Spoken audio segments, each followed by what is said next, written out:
I just got to use this wood rack. I had to run in town and get 5 pieces of plywood and 10 2x4s and a piece of trim for a job coming up. It all rode very, very well. Super excited about that. Nothing fell down. Those pieces of wood right there on that bucket rode 30 miles on rough roads and didn't move. So today I'm going to be building 3 shelves on a movable shelving rack so I can get it out of here if I need to haul something real big. There'll be 3 shelves, 6 foot by 2 foot.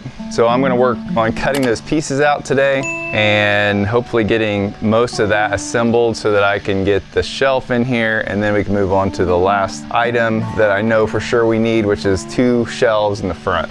At least 2, maybe 3, who knows. I think this is video 4 in this series. Okay, so this is what I'm gonna be cutting right now. These dimensions for the frame of the shelf. This is the size of the plywood I'm gonna be cutting. This is the size of the framing pieces that I'll need.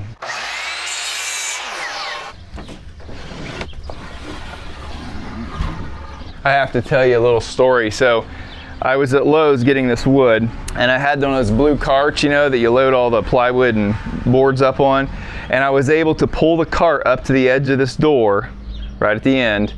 And I was able to grab each piece of plywood and pull the end up to here, and it would catch on the ledge of this rack by several inches.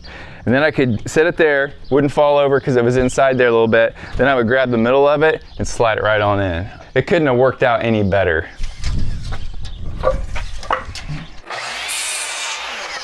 So if you're considering buying a trailer, you're comparing like single axle and double axle, I would definitely go double axle from my experience. I've been using this little trailer, and this little thing rides a lot rougher than this one right here, which kind of seems counterintuitive because it's a lot smaller trailer, it's shorter, but these 2 axles and then the leaf springs underneath there just make it ride so much better, and things just don't move around in here. This thing literally rattled and moved around so much that my tools would be moved around inside when I would get to a job site.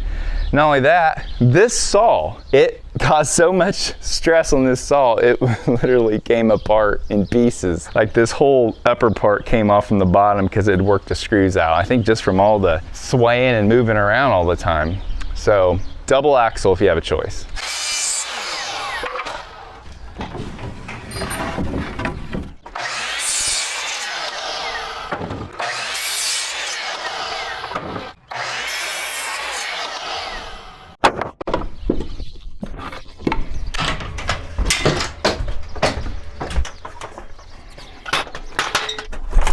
Yeah, I'll be so glad when I don't have to drag stuff out like this.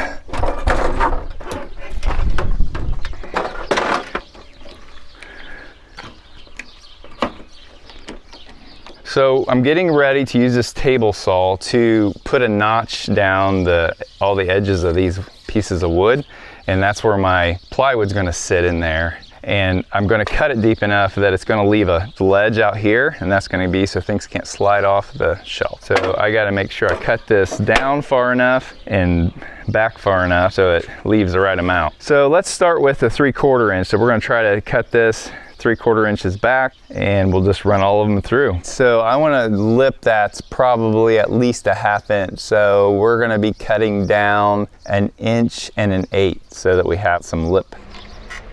All right, that should put the blade right down the center of our wood. So we put a slit up like that, and then we should come back in later and just notch that out.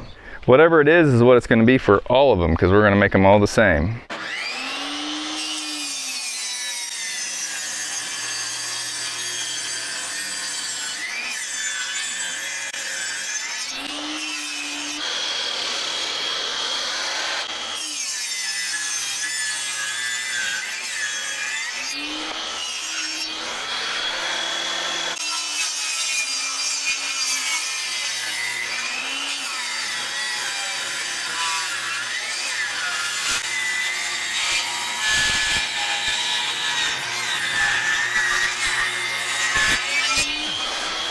We need to get a catch set up for my wood.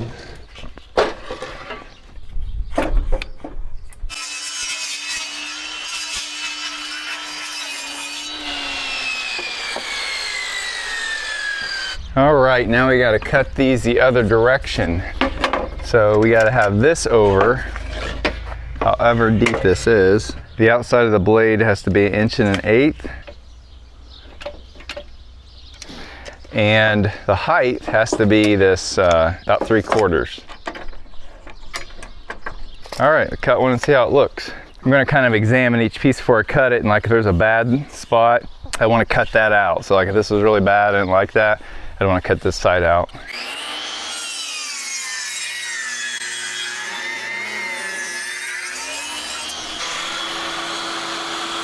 Just make sure that you're careful because it might kick out that little piece as you push it through.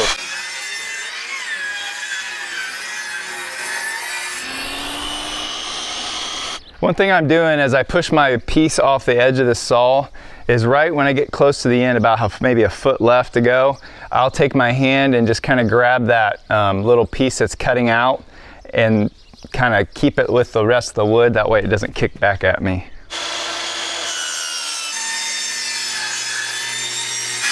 Right about now, I'll grab that wood. That way it doesn't kick back. Get caught or something.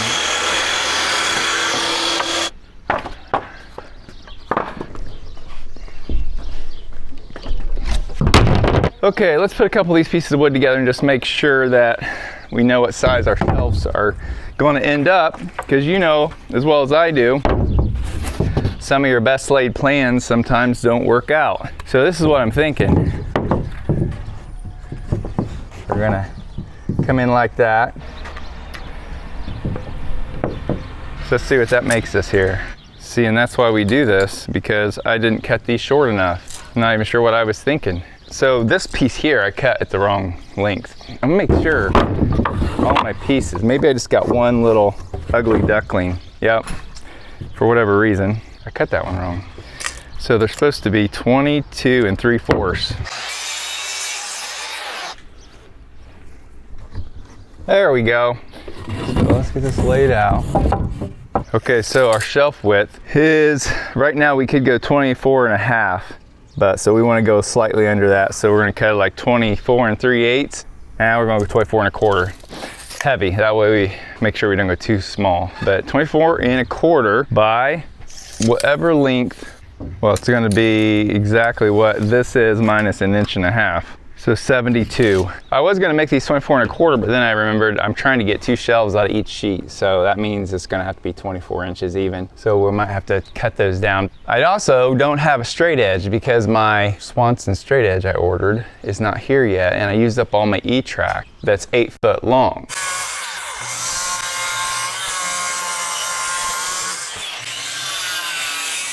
We're gonna get this so we can assemble it.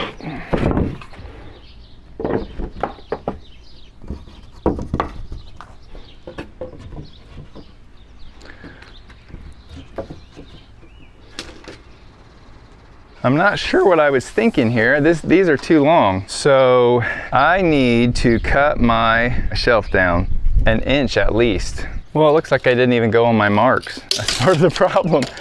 I don't know what I was going off of. Okay, it looks like we could take about 1/4 inch off of that end and 3/8 off of this end to make it fit better. So I'm gonna shorten these center pieces just a little bit.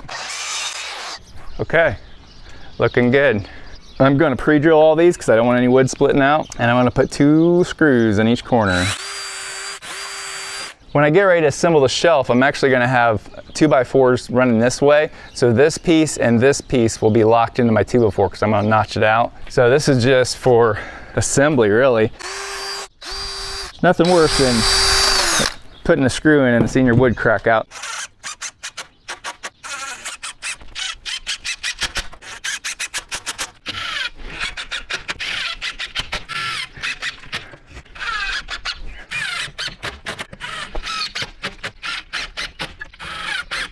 So I forgot to put a square on it before I started putting all my screws in, so now it's not gonna move. But it's really pretty close. So I'm pretty happy, it'll come out okay. I should have squared it up first though. It's hot out here and my brain's starting to shut down and I'm a little bit of a hurry. All not good. All right, that's what the shelves are gonna look like basically. Got 3 more of those to do. And then we should be putting this together.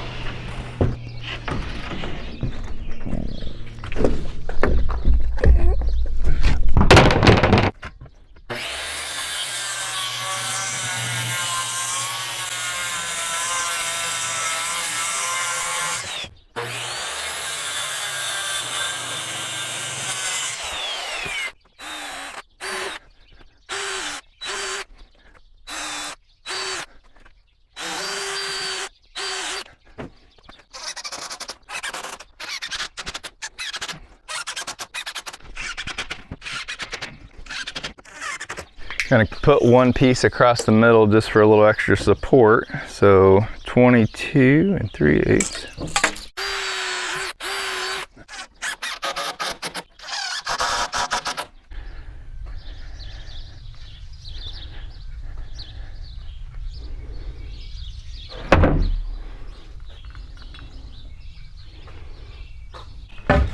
Okay, I just got a layout where I think I want these shelves.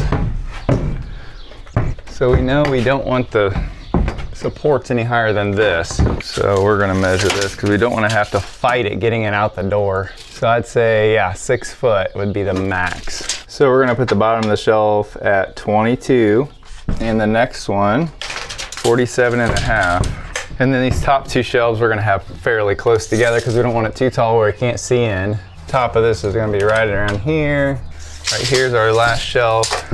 We'll put the top one at 60. We don't have to go up to 72. We'll make it shorter so we can actually get this in and out easier. So we'll maybe cut this at 70. Okay, I'm gonna set this saw so it cuts in about 1/4 inch. That looks pretty good right there. See what it looks like.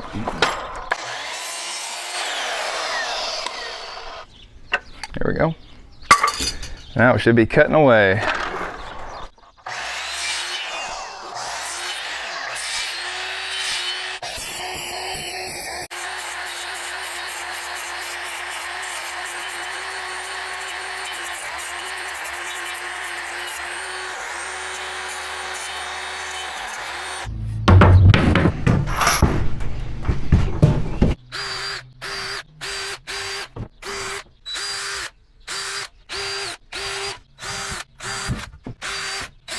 Okay, let's see if we can start assembling this thing.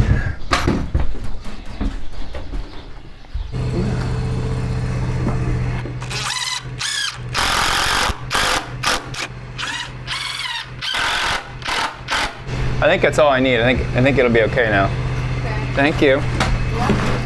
Okay, so we should just be able to measure the bottom and the top, and if they're the same distance, that should be about as good as we can get. 18 1/4. 18.5, just about there. Actually, I'm going to push this against the wall. That way, see, that's where it's going to ride, and we want it to ride to the wall. Right there, like that. So we're going to screw the back one in. And now we can kind of measure to make sure they're spaced the same. Yep, right on the money.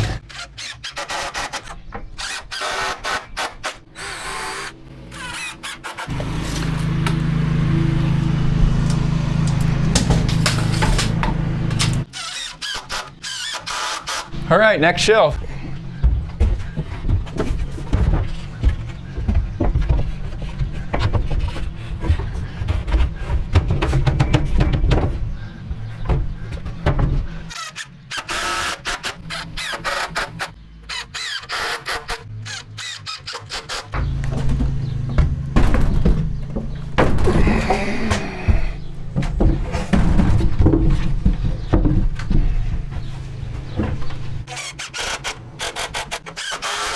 So this is not lining up with the back of this, and I can't get it over.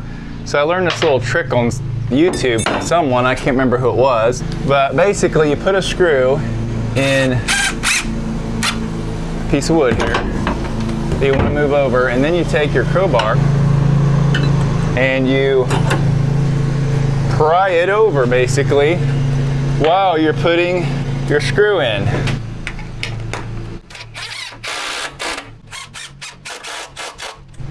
And it'll stay.